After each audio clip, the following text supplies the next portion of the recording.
Good morning, everybody. I promised yesterday that I would put up a video talking about guilt, and specifically fake guilt, mainly around getting what we need as people. And of course, that can mean a lot of things to everybody, but essentially it's having interactions with other people that make us feel like we're walking away with less and feeling guilty about that. So we're not getting what we want, but we're feeling guilty about going after what we want, or we're feeling guilty about even thinking about going after what we want, or feeling guilty about feeling like crap in general, all these hidden underlying things. And so I wanted to address a topic, and I don't know if you've heard of it, but it's something called fake guilt. And let me know if any of this resonates with you. So, you know, your entire life might be dominated by these weird moments of guilt. Like if you're at the grocery store and you're taking too long in line to unload the cart onto the conveyor belt, and you feel this sort of panic, like, ugh, guilty shame around being slow, or saying no to somebody if you don't want to go do something, or, you know, unanswered emails or unanswered phone calls or unanswered texts, just feeling guilty around those genuine, mostly, you know, authentic actions. And so around this dilemma comes the idea of sort of a fake guilt, an invalid guilt. And so the idea around that is that from a therapeutic standpoint, you've got these untrue ideas in your mind that you assume are true, and it sort of just brings with it this feeling of guilt. And the feeling of guilt can follow this sort of pattern where you end up making decisions based on really sketchy evidence. And so you're experiencing an invalid level of guilt when you feel guilty as a result of something that you've done, even though what you did, in essence, isn't wrong at all. So, or, you know, or immoral or unethical or anything like that. You've got this feeling of guilt, but you've really, you know, done nothing wrong, letting a call go to voicemail, saying no to going out to a party or something, right? And so it's almost as though you have a preemptive feeling about doing something wrong, you know, even though you know what you're doing isn't wrong. So what does that mean, right? You're feeling guilty about doing something that isn't wrong. What does that mean? And so if guilt is something we feel, or we're supposed to feel, when we're actually doing something wrong, why do we feel guilty when you haven't done anything wrong and you're not planning on doing anything wrong? Why are you having this guilty feeling, you know, come up for you? And for the most part, what you might be identifying with is actually sadness or helplessness, not necessarily guilt. And so, you know, it doesn't really matter how odd someone's behavior or their experience looks on the outside. There's usually a reason for why people act the way they do. And either the reason is built up on something factual, or it's built up on fiction, but it's an outside stimulus that creates people's actions, and those actions might not seem reasonable to you, or might not make any sense to you, but it usually makes sense to the person, or is doing something to them, whether, you know, they're aware of it or not. So a perfect example of that is, you know, just somebody saying or doing something that you just don't align with, that you think sounds totally crazy or bizarre or out there. There's some outside impact in their life that's causing them to think or do or feel or believe. And so with this fake guilt, there are people who feel guilty even when they know they haven't done anything wrong. And you have to listen to that and understand it, and try to work with them on their confusion. And so if you're feeling this way, it is very confusing, and you do need help to work on that. And so my job is to help people see why there might be some kind of logic that you have internally that makes you feel guilty for something that, even though intellectually you know, doesn't make any sense. And a lot of this happens around family obligations and loyalties that we feel that we might need to have to certain people or certain family members in our life.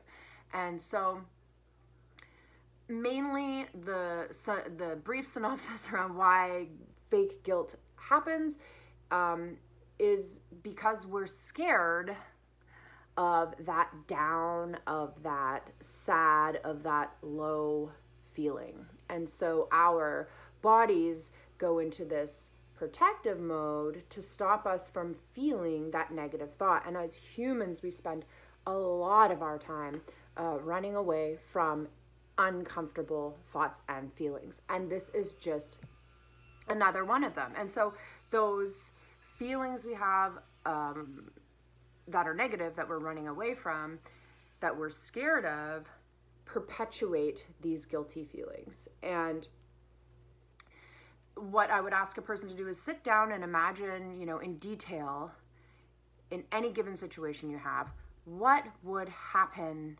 if you said, you know what, big sister, I can't take your phone calls anymore on a daily basis that are just, wreaking havoc in your life, very, very highly emotional, sensitive situation, okay? Just imagine that entire conversation going down. And as you're sitting there imagining that conversation going down, or whatever it is that you need to address with another person in your life, notice how you feel. And a lot of the time people, when they're acting out these for instances before they've done them in real life, they recognize fear or helplessness, or they identify some negative feeling. And then if you draw down into that situation and say, well, be really specific about like, why do you feel scared? Why do you feel sad? Why do you feel worried? What is it? What's happening? A lot of the time we're trying to protect the other person from feeling, emotionally crushed. I mean, and that's just a very caring thing to try to do. And so when you ask somebody, well, what do you mean by that? It's ends up coming out in the wash that I don't want to make somebody else feel sad. And yes, when you are going to put up a boundary, when you are going to talk to somebody about something that makes you uncomfortable, if you want to make changes, if there's any discomfort in your life, if there's any guilt in your life that involves another person, a feeling of sadness more than likely will come up. And that's valid, and you do have to validate knowing that. But that's how we feel around losing something that's valuable to us. You know what I mean? If your sister's calling you every night to vent and talk about something that's really creating issues for you, she's going to lose that. She's going to feel sad for that. That's what happens around loss. And loss doesn't have to just mean death. It's a loss of something that's important to you. And so in order to move through that, you have to recognize that there's really nothing you can do, and that maybe the situation is just going to be sad and depressing for somebody else to a degree forever, or maybe not forever, but maybe we just have to accept, that that's the way that it's going to be. And yes, of course, the idea of putting somebody through pain and sadness makes us feel helpless, because we want to be responsible for other people's feelings and we can't. And guilt doesn't feel good, but that guilt probably feels a little bit better than being totally helpless and stuck, right?